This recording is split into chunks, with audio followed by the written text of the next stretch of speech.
او تهديد او فجاني الامباسادور الشينوا في الماتيريال قال لي فوالا لو باتو اريف تل جور باتو ضرب. ما علمت انا المسؤولين ما على بالهمش دوك الامباسادور الشينوا دارها بالذمه لان بن بله هو اللي يطلبها. وعلاه يجيني انا سمعت على باله باللي انا جو رونكونت لي ريسبونسابل يجي العسكر ويقول لهم سمعتي فوز ان باتو دارمون اسكو باسكو ستا باتو دارمون جو نو سي ريان. هذا شخصيا بنتساءل ما على باليش ما لقيتش الحل. ولكن هذا يعني ثاني باللي المشاكل كانت موجوده. طيب باش بابور كامل ما يعلمش به وما يعلمش به وزير الدفاع يا كيك سوز كي با. ومن بعد هذا المصير هذه الباخره المحلم احمد دخلنا كل اللي ما قالها ما صارش بن بالله ما جاش. لا واحد ما قال لنا كلمه. احنا خذينا السلاح وحطيناه في المغازه. هذا ما كان هذا تبين لكم باللي كاين شيء هذيك باش يوصلوا يكوموندي بابور تاع السلاح ووزير الدفاع ما على بالوش. طيب نروحوا الانقلاب تاع الطاهر الزبيري على بومدين. انت وين كنت وكيف تعاملت مع طاهر الزبيري؟ انا في الصحراء. انا في عين صفراء. انا في عين صفراء. انا نتابع من بعيد برك. لا تابع من بعيد. الحرب العربيه الاسرائيليه ما كانش يعني ما كانش ليك تدخل مباشر في هذا لا ما عنديش تدخل مباشر. لا وفيما يتعلق بالمشاركه الجزائر في الحرب العربيه الاسرائيليه تاع 67 هذيك كتبت كتاب على كل حال على هذا الشيء سمعتي وكل شيء. بون رحت في 68 في حرب استنزاف. وان كان كي رحت ما كانش ابتدى الحرب استنزاف. ابتدى في مارس 69 بعد موت رياض رئيس اركان الجيش المصري. دونك من مارس حتى لاكتوبر حرب استنزاف. لان دخلت انا في اكتوبر وعوضني قائد لواء الله محمد موش عبد المجيد خوه الله محمد كحاكم لكاترين بريكاد وانا رحت من الدوزيام بريكاد. بون وقضينا مده تما صار اللي صار 73 ما رحتش. لا 73 عبد الملك اللي راح. عبد الملك الجنيزيه. عبد الملك الجنيزيه لا 8 بريكاد بليس لافياسيون بليس اللي راحوا.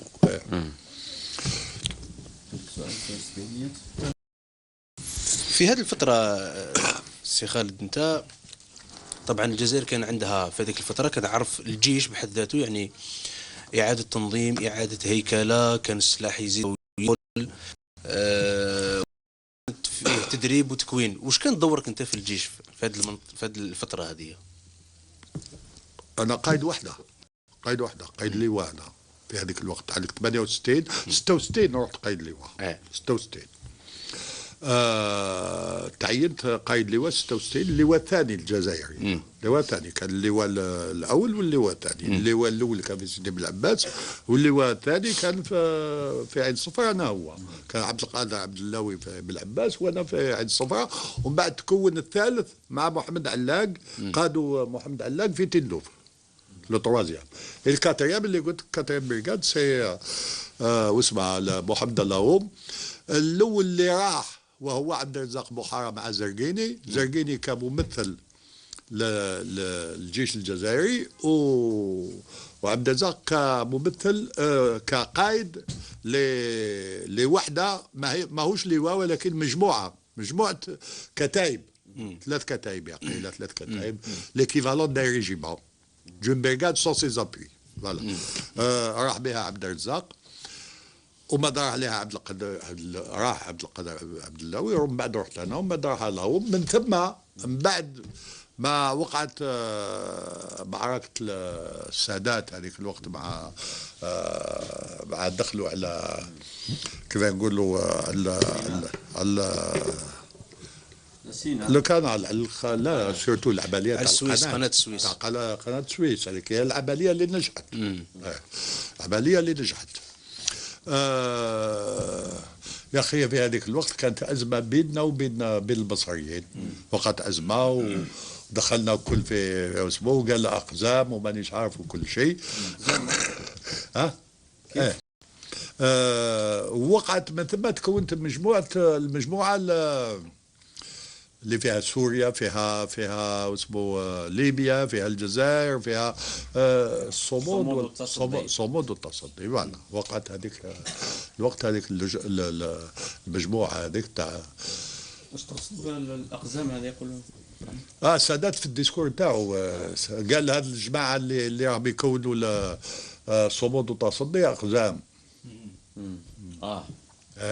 في ذيك الفتره كيفاش كنت تشوف انت اللي تطور اداء الجيش الجزائري؟ نحكي من الجزائري من الداخل يعني. انت كنت قائد لواء، كانت اكيد عندك معلومات وتشوف هذا التطور تاع الجيش. هل كانت عندك تحفظ على بعض التصرفات بومدين في هذه الفتره؟ ابدا. يعني كنتم موافقينه في كل قرارات كان ياخذها، حتى في من ناحيه التسليح، جهه التسليح، طريقه التكوين، اعتمادوا عليكم انتم كضباط بين قوسين ضباط فرنسا. نجيك بالعقل برك. الجيش متكون من اعضاء جيش التحرير في هذيك الوقت، سواء في 62 او ما بعد 62 حتى ال 55 66 68. لان 68 انا رحت باللواء كله مجاهدين، ما كانش واحد اللي وما كناش نستفادوا بال كيف نقولوا بناس جدد اللي يجيو يدخلوا الجيش، وما عندناش خريجين كثيرين من المدارس المدنيه، من لي زونيفرسيتي، ما كانش، قليل.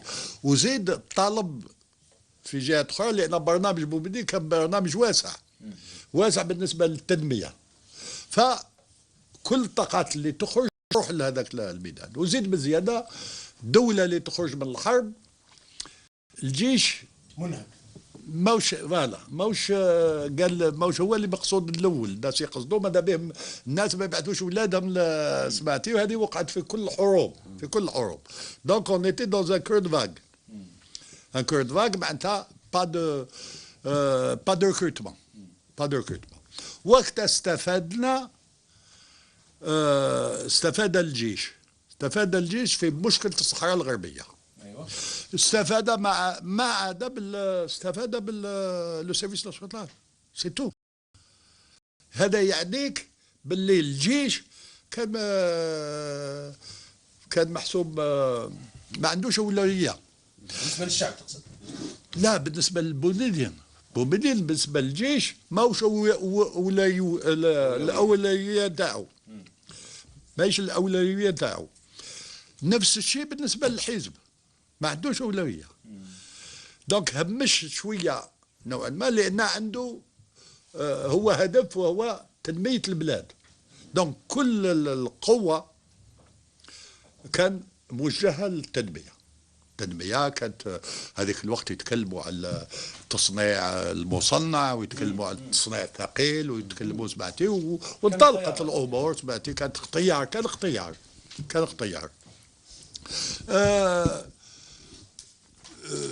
في هذا الجانب بالنسبه للجيش ما تغيرش. الجيش كان ضعيف، ما عندوش اركان. كان عنده في البدايه اركان، ولكن اركان ما كان ستار. هذا مركز تقني سمعتي وكل شيء، وهو خطير. اي ناحيه خطير يعني مستواه يعني ما عندوش تكوين عسكري. مجاهد. كيف كنت تشوف الاستطار؟ كيف كنت تشوف الاستطار هو كان قائد يعني؟ لازم تعرفوا باللي احنا اللي كنا شبان في هذيك الوقت، نوعا ما متخرجين من بعض المدارس، سواء مدارس شرقيه ولا مدارس غربيه. احنا كنا بالنسبه لنا كلنا كانوا المسؤولين تاعنا من القدم. دونك احنا بالنسبه لنا مسؤولين، كانوا مسؤولين في الثوره ومسؤولين في الجيش. دونك ما عندناش، احنا كنا نخدموا. احنا كنا في المدارس دونك التكوين، او في الاداره. الوحدات كلها متكونه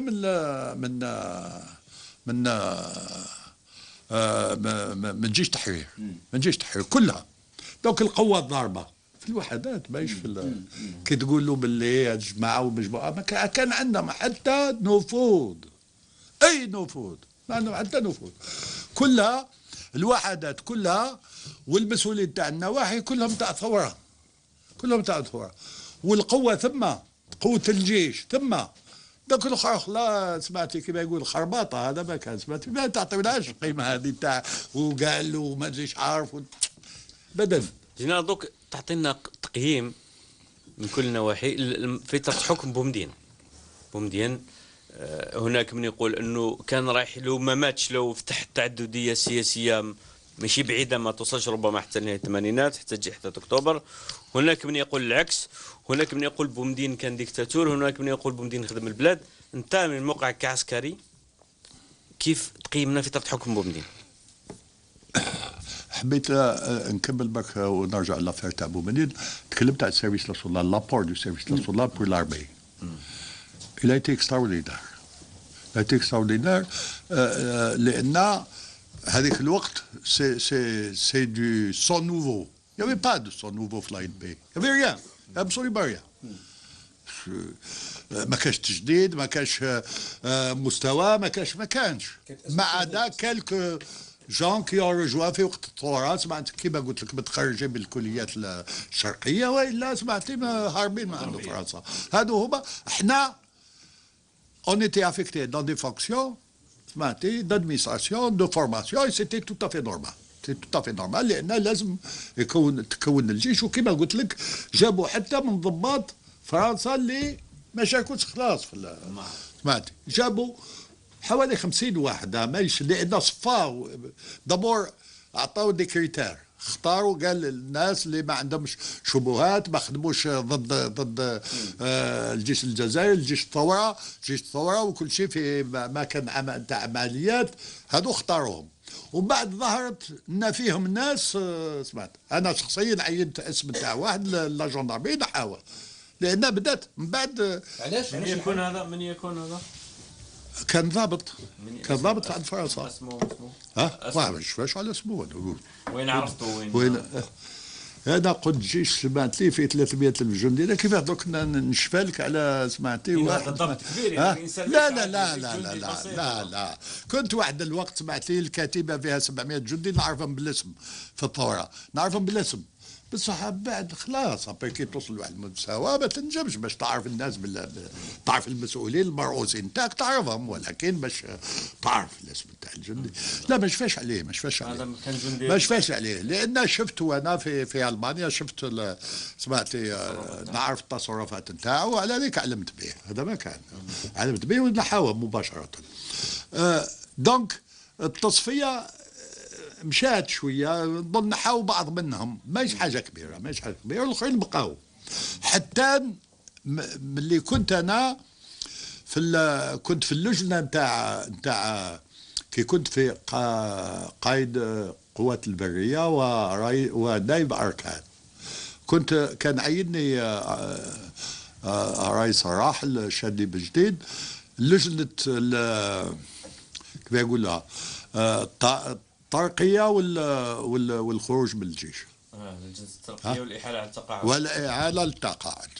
دونك كنت نجتمع سنويا مع قادة النواحي وقادة القوات بعد كي تخلقت قادة القوات ندرسوا هذه الملفات ونبعثوها للسي شادلي. بالنسبة للسي شادلي كاين بعض مستويات اللي قرر فيها، اما الاخرين احنا اللي قرروا فيها. عدنا جينا دوك عندنا التقييم تاع بومدين، مرحله حكم بومدين. لا حبيت كلمه كمل السيرفيس ناسيونال. تفضل. لا قلت توصلنا قلت لكم باللي الجيش كان ضعف كبير حتى انطلقت لافير تاع الصحراء الغربيه. لقينا رواحنا سمعت ما على بالناش حتى واش صار. وانا كنت في ليكول دو غير في باريس، انا بعثوني ليكول دو غير في هذاك الوقت. ومن بعد طلبوا مني باش ندخل. كي دخلت بعثوني لتندوف وشفت الوضع كان صعيب. ومن بعد شفت كيفاه واجهوا الظروف هذيك الاوليه تاع الصحراء الغربيه، ولا تاع مقاله واحد مقاله اثنين، سمعتوا كل شيء. الجيش في ما كانش عنده اركان، ما كانش اركان، دونك ما على بالوش حتى من الناحيه الاستعلاميه، استعلامات ما على بالوش حتى كيفاه مكون الجيش المغربي، ما على بالهمش. وكانت عندهم امكانيات هذيك الوقت، الجيش كانت عنده امكانيات باش ممكن يربح المعركه، ولكن بما ان ما عندنا ايتا ماجور، ما عندنا استعلامات، معناتي كلش راح في الخاطر. قصدي مربح واش كان يدير؟ كان في الابد خاطيه هو موش تاع استعلامات، لا تاع هو موش تاع لي رونسيمون، كاين لي رونسيمون ميليتير، استعلامات العسكريه، وكاين الامن العسكري. حاجه اخرى، الاستعلامات العسكريه تقنيات، ينطلق من التقنيات العسكريه، وما عندهمش هذه الافكار هذه، وما عندهم تخربيشين اخرين. طيب جنرال استنى نكمل. ذكرت واحد النقطه دوك. لا كمل. كمل. شحال من مره تكون في فرنسا؟ جيت ذكرت لي قلت لي رحت للمدرسه ليكول دو كار. وقتاش هذه المدرسه؟ وقتاش 76 سنة، عديت سنة 76 سنة عام هو نورمالمون الكلية سنتين، أنا عيطوا لي بعد عام مع مشكلة اللي صارت مع الصحراء الغربية. وفي موسكو، وموسكو ثاني؟ موسكو عام في كلية الأركان. وزيد مدارس أخرى؟ مدارس أخرى ما كانش؟ أنا رحت ليكول دو غاس، ليكول سوبيريور، هذيك هي الأعلى. وقبلها كم مرة رحت تكونت في فرنسا؟ هذه هي مرة من عندهم، ومرة من عندهم هما اللي خلصوها، والثانية خلصناها احنا. فوالا هذه هي. بون حبيت نقول على السيرفيس ناسيونال، نوز افون ايتي اوبليي تالمون لا سيتياسيون ايتي، الوضع نتاع الجيش كان مهلهل. بدا التسليح، لان كنت قلت لكم الجيش كان مهمش، الحزب كان مهمش، ما عطاش الاوليه الشادلي، لا لانه مشى ضد الانقلاب. الشادلي اللي عطاه الاوليه، الاولويه، لانه الحزب عطاه كلش جنرال، لانه الحزب مشى ضد الانقلاب تاع 65، ولذلك لانه لا فلان مشى ضد انقلاب 65 بين قوسين تصحيح ثوري، او لا فلان عارض الانقلاب تاع يعني بين قوسين تاع تصحيح. هكاش منها هذه، ما كاش منها. لا فلان، الافلان، لان هو هذيك الوقت الحزب بالنسبه ليه تعطير سياسي، سمعتي، باش ياخذ له جانب من الجوانب، وهو عنده الاولويه. الجيش تاع انقلاب، هذه صح، بومدين قالها لنا بعد لافير تاع طارزبيري، لان كان سي بومدين يترأس الاجتماع سنويا، ما كاش اركان، ما كاش، هو اللي دونك نديروا له جدول الاعمال وهو اللي يدرسه. واحد الخطر دخلنا نقطه، لان ما كاش عندنا لي زيتا ماجور، ما كاش وشو، حطينا العمليات، امر العمليات في اخر نقطه، والاجتماعات كانت تدوم 3-4 ايام مستمره. كي وصل نهار وين وصل الاستعلاماتيه، الامور الاستعلاماتيه، قفل الملف وقال صارت خطره، ما تزيدش تصرى مره اخرى، ما لا عندكم الوقت، اقراو، المسوا مليح، كولوا القزادر كما يقول السلاح يسميه القزادر من بعد يجيو من بعد. وهنا الغلطه الاولى استراتيجيه، لان طرقت لافير تاع الصحراء الغربيه، من لقينا رواحنا فارغين، ما كاينش عندكم استعلامات، جهاز استعلامات غير موجود، ولا استعلامات ولا سلاح ولا، سمعتي، ما كانش. كاين سلاح الطيران سمعتي، ولكن ما كانش نوعيه، ما كانش، سمعتي، كانوا ديشار، كانوا سمعتي وكل شيء، ولكن ما كانش نوعيه، وما كانش خاصه القيادات، سيرتو قيادات ما كانش. انا نشفى لأن كان في وقت لافير تاع الصحراء الغربية بومدين يجتمع غير بالناس اللي عندهم علاقة مباشرة مع العمليات على طول الحدود، وهو سي شادلي في لا دوزيام ريجيون، عبد الملك النازية كان نايب نتاعو، سليم سعدي كان قائد الناحية الثالثة، أنا في تندوف وقصدي مرباح. هادو هما اللي يحضروا في الاجتماع، ما كان حتى واحد آخر يحضر في الاجتماع تاع الصحراء الغربية، ما كان حتى واحد. كان حتى واحد. انت الشادلي قنيزيه سليم سعدي ومحمد صالح يحيوي.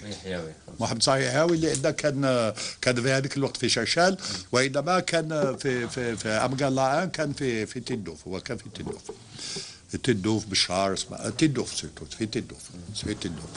دونك هادو هما اللي يلمهم في وقت لما يتكلموا على لافير تاع الصحراء الغربيه.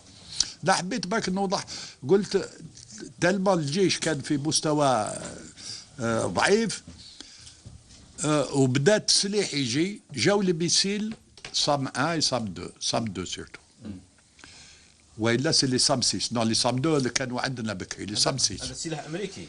لا روسي صام 6 اللي عنده 3 ميسيل سمعتي سيرونجا ميكانيسي اللي بعثناهم باش يتكونوا خدمه وطنيه، هما اللي بعثناهم لان ما عندناش مكونين من الناس متكونه، ما عندناش، وهذو متخرجين من لي زونيفرسيتي. دونك خذينا من السيرفيس ناسيونال وبعثناهم، بعثوهم المسؤولين، بعثوهم لروسيا باش يتكونوا على اللي صام 6. هذا باش نقول يعني بالنسبه للدور نتاع هذيك الوقت ما لقينا شكون اللي يحسن نوعا ما الوضع غير السيرفيس ناسيونال. ولما قرروا بالسيرفيس ناسيونال بدات الناس تجي للسيرفيس ناسيونال، حسنوا شويه الامور، ولكن الجيش بقى كمان ضعيف، ما عندوش امكانيات. انطلاقا من لافير تاع الصحراء الغربيه، ولما جا سي شادلي صحيح ان الامور تسرحت. نعطيكم مثال، انا كنت في تندوف،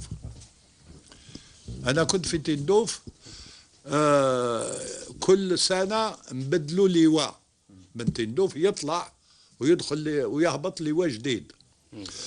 كل ما يجيني لواء في الصحراء ما عنديش حتى امكانيه باش كيف نقولوا بور انستالي اون بريغاد. Je n'ai même pas de moyens. Les moyens sont faciles. Qu'est-ce que c'est? C'est un peu de tôle, un peu de madrier, du ciment, باش نحفروا الارض. كانوا ضرب بترول بزاف هذاك. ما كانش بومدين في هذيك الوقت ما يطلق حتى فرنك. فهمتي؟ وحطيت له انا المشكل هذيك الوقت، قال لي بريغاد، ودرنا حساب قداه لا بريغاد باش كي تجي جديده لازم قداه فلوس باش على الاقل تستقر في المكان. وين راحوا دراهم تاع البترول في هذاك؟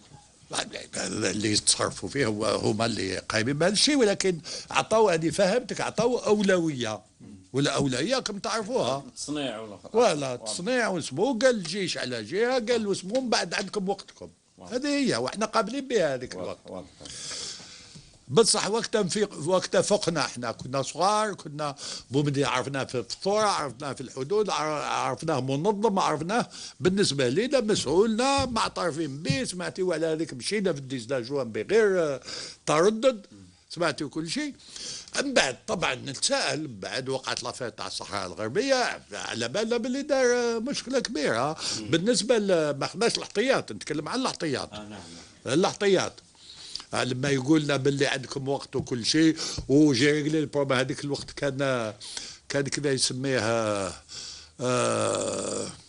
كان اتصل بالمغاربه، اتصل بالسمال، وقع ما بيناتهم وئام والله كيف نجمو نسموه، يعني باللي ما يكونش مشاكل بيننا في الحدود، وسمعتي وكل شيء، وحنا اخوه وكل شيء. سماه هذيك، عنده تسميه في هذيك الوقت، وقال بومدين قال بون جي ريغلي سو بروبليم، دونك فو نافي با دو بروبليم، تكونوا عندكم وتجي الاسلحه تجي في وقتها، ماتي وكل شيء. دونك هو كانت عنده اولويه. بصح من بعد كي نرجعوا للوراء، بعد ما سمعتي كي نشوفوا هذيك الوقت بومدين، صحيح ان الاختيار نتاعو كان هذيك الوقت اختيار محسوب ملزوم، وعلاه الوضع العالمي يقتضي هذا. كل الناس متوجهين على سوسياليزم، السوسياليزم سيانتيفيك، ولا هذا الجو العام اللي كان موجود. زياده على هذه فرنسا خرجت وما عاودتش، خرجت دات كلش، سمعتي ما خلات والو، كانت الارض محروقه هنا، ما خلات والو كل شيء، وما عاد في تكوين ولا الطريق هذا. اختاروا هذا الطريق من جبلتها، قال لا ريفوليسيون غير، قال سمعتي ومن بعد ولات على بالكم كل الثورات ناس شويه عاطفيين، شويه سمعتي، قال لا نوبيتال بور توس، قال لي ليكول بور توس، اون ميزون بور توس، وهذه منين كلها هذه تاع كل. انتم في الجيش كنتم متحفظين على هذه السياسه لا؟ من بعد ما كناش متحفظين في البدايه، بعد المشكله تاع الصحراء الغربيه. لا كي كبرنا وشفنا سمعتي وقسنا سي نورمال سي. انا شخصيا راني نقول اليوم لو كان ابتدينا الديمقراطيه في 62 ودرنا ناس الكفأة في المقدمه في واسمو، رانا اليوم كما قلت لكم وراني قلتها لهم، اون اوري كوبي لو سي لون فو دون لا سيتياسيون اكتوال، اون كوب لو كوردون امبيليكال افيك لا فرنسا. ولكن الله غالب، الله غالب. وفي فتره تاع بومدين اللي قلت فرنسا خرجت، ولكن هي كانت عملت تجارب نوويه في فتره تحكم بومدين، كانت ما زالت في المرسى الكبير. تجارب نوويه ما دارتش، دارت تاع الغازات في ما دارتش تجربه نوويه، دارتها قبل. كاين اللي يقول دارها ابري لانديبوندون. لا افون لانديبوندون. وتشاهدون في العدد القادم من شهادات اللواء المتقاعد خالد نزار. لو كان ابتدينا الديمقراطيه في 62 ودرنا ناس الكفاء اون كوب لو كوردون امبيليكال افيك لا فرنسا. ولكن الله غالب في 64 انا نهضر كي كنت في الماتيريال، مشكل بين بلة وبومدين وهما يلعبوهم ساعات يميل هكا وساعات يميل هكا، ونعرف خريبه قال مجرم، قال كان مع المجرم. شوف العقليه يعني، لو كان ماشي حكايه بيجا ما كنتش تجاوب. هو جهاوي، هو نشوفوا كي سهلوا بيروح عند مصفى باللوصيف ويطلع من تما ويطلع ويروح عند الشادلي بن جديد. سمعت السلاهبه نعرفهم. ومن بعد كي تكلمت على المكان تاعو قدام عبد العزيز بوتفليقه، هذه زادت غاضاته سمعتوا كل شو هذيك سمعت لي انا درتها بالدمه.